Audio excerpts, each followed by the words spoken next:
কটা দিন ধরেই হলো বড্ড সাপের স্বপ্ন দেখছি। সাপের স্বপ্ন দেখলে কি হয় জানি না, ভালো বা মন্দ, কিন্তু আমি খুব ভয় পাচ্ছি। সাপ পাশ দিয়ে চলে যাচ্ছে, দৌড়ে আসছে। ঘুমের মধ্যে যদি এই সব দেখতে থাকি তাহলে ভয়টা কার না লাগে বলো। তাই আজ ভেবেছি একটু দুধ কলা দিয়ে আসবো মাকে। দুধ কলা দেবো বলে সরা, কলা, দুধ সবই সন্দীপকে আনতে দিয়েছিলাম। পুজো দেওয়ার আগে সরা আর কলাটা ভালো করে ধুয়ে নিই। এদিকে আমি দুধ কলা দেবো বলে মাকে সরঞ্জাম গোছাচ্ছি, আর সন্দীপ ওদিকে আমাকে ডাকাডাকি করছে। কি হচ্ছে কি হয়েছে কিছুই বোঝার আগে সঙ্গে সঙ্গে আমাকে বললো তুমি বাইরে এসো, দেখবে। ছোটবেলা থেকেই আমার সাপের ওপর একটা কি বলবো, একটা ভয়ঙ্কর ভয় কাজ করে। আর সন্দীপ হচ্ছে আমার উল্টো, যেখানে সাপ দেখবে সেখানে 10 বার ঘুরপাক খাবে। আমাদের বাড়িতেই কোথাও একটা সাপে খোলস ছেড়েছিল, আর সেইটা দেখো কেমন করে নিয়ে এসছে মাছ উঠোন, কি না দেখাবে বলে। ও তো বললো এটা চন্দ্রগোড়া, আর এত বড়, বাপরে বাপ। খোলস দেখেই তো ভয় পাচ্ছি, জ্যান্ত দেখলে আমি আর সেখানে থাকতাম না। দাঁড়ার সাপ দেখলেও যেখানে ভয় লাগে সেখানে চন্দ্রগোড়া বাড়ির সামনে খোলস ছেড়ে গেছে, ভাবো। যাই পুজোটা আগে মাকে দিয়ে আসি দুধ কলা দিয়ে। বাড়ির পাশে যেখানে পুজো দিতে গেছিলাম সেই জায়গাটা একদম জঙ্গলে ঢাকা, তাই আর ফোনটা হাতে করে নিয়ে যাই। একই বর্ষাকাল, এখন তো পরিষ্কার জায়গাতেও ঘাস জন্মে যাবে। মন্দিরে যেহেতু অনেক ঠাকুর, একদম এ মাথা থেকে ও মাথা পর্যন্ত দেখতেই পাচ্ছ, তাই একটু সময় লাগে পুজো দিতে। তবে এটা আমার একটা ভালো লাগা আর শান্তির জায়গা। চলো ঠাকুর ঘরের কাজ শেষ, এবার লেগে পড়বো ঘরের কাছে। ওলি বাবালি, হ্যাঁ ছানা পোনা নিয়ে বাইরে বেরিয়েছে গো। ওই দেখো ছানা পোনা নিয়ে বাইরে বেরিয়েছে। ইনি আমাদের সিঁড়ির তলায় বাচ্চা দিয়েছিল। সিঁড়ির তলা থেকে কিছুতেই বার করা যেত না বাচ্চাগুলো। আজ আবার দেখছি মা সহ সবই বাইরে বসে আছে। বাঙালি বাড়িতে রবিবার মানেই তো একটু মাংস হবে, একটু স্পেশাল রান্না বান্না হবে। তো আমাদের বাড়িতে আজকে স্পেশাল হচ্ছে মাটন। মাংসটা সচরাচর প্রেসারে সিটি মেরে করি না, খুব কম করি। আজ একটু তাড়া আছে তাই প্রেসারে বসে রেখেছি।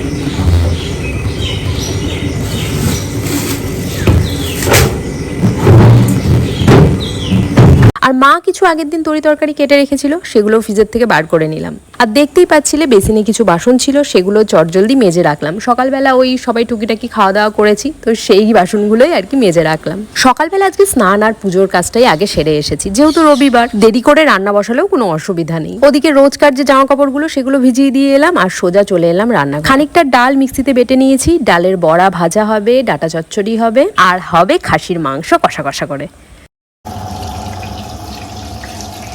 এদিকে বাইরে চোখ যেতেই দেখছি সন্দীপ ঠাকুর ঘরের মন্দিরে উঠে কি যেন করছে। তারপর বুঝলাম ও ঠাকুর ঘরের মন্দিরের ছাদটা ভালো করে পরিষ্কার করছে ঝাঁট দিয়ে। দেখতে দেখতে আমার রান্নাটা প্রায় হয়ে এসেছে। আর আমি অন্য কিছুতে আলু খাই বা না খাই, আমি ডাটা চচ্চড়ির আলু আর মাংসের আলু একদম মিস করতে চাই না। আমার মেয়ে ওর বাবাকে বলছে তুমি একবার উঠেছো, এবার আমিও উঠবো। সাহসটা শুধু দেখো একবার, ও মই বেয়ে একা একা নাকি ছাদে উঠবে।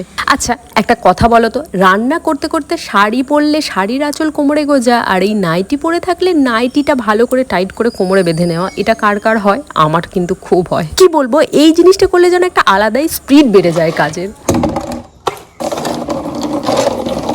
জামা কাপড়টা ঝটপট করে ধুয়ে ফেললেই ঘরের কাজ মোটামুটি আমার কমপ্লিট।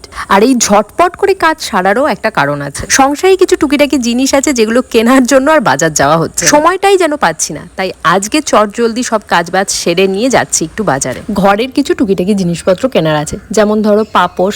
আমার আবার দোকানে গেলে কি হয় জানো তো, একটা দুটো জিনিস দেখে মন ভরে না, অনেকগুলো জিনিস দেখে তবে আমি একটা জিনিস নেব। সামান্য একটা পাপোশ কিনবো, সেক্ষেত্রেও এটার ব্যতিক্রম হলো না। এই পাপোশটা অবশেষে পছন্দ হলো অনেকগুলো পাপোশ দেখার পর। আর তার সঙ্গে সঙ্গে এই বিছানার চাদরটাও খুব পছন্দ হয়ে গেল। দামও খুব কম, মাত্র 200 টাকা, আর বেশ বড় সড়ো। কিন্তু হ্যাঁ, সিঙ্গেল, কোনো বালিশের ওয়ার নেই। তারপর ওখান থেকে বেরিয়ে চলে আসলাম একটু দশকর্মার দোকানে। এখন থেকে ভাবছি মাঝে সাজেই একটু দুধ কলাটা দেবো। আমি দোকানে গিয়ে সরা চাওয়াতে আমাকে এরকম ধরনের সরা দিয়ে দিয়েছে, আর এই সরাগুলোই না দুধ কলা ঠিক ভালোভাবে দেওয়া যায় না ঠাকুর। আমি চাইছিলাম পেছনে যে একটু ধুনুচির মতন থাকে ওই রকম ধরনের সরাগুলোতে আসলে দুধ কলা দিতে খুব ভালো হয়। ব্যাস এ কটা জিনিসই আপাতত বাজারে গিয়ে মনে পড়লো কেনার কথা। বাড়ির থেকে বেরোনোর সময় সবকিছু মনে করতে করতে বাজার পর্যন্ত যাই যে কি কি কিনতে হবে। বাজারে যাওয়ার পর অর্ধেক জিনিস কিনে নিয়ে আসি, আর বাড়ি এসে অর্ধেক জিনিস কেনার কথা মনে পড়ে। বাড়ি আস্তে আস্তে একটু বেলা হয়ে গেছিল, প্রায় 2টোর ওপরে বেজে গেছিল। বিড়ালটার বাচ্চা আছে, বাচ্চাগুলো এখনো সেভাবে খেতে শেখেনি, বিড়ালটাই খেতে শিখেছে, তাই ওকে চেষ্টা করি 2-3 বেলা খেতে দেওয়ার। এভাবে যেহেতু বাচ্চাগুলোকে দুধ খাওয়াতে হয় ওকে, তাই ওর খাওয়াটা খুব প্রয়োজন। আজকের দিনে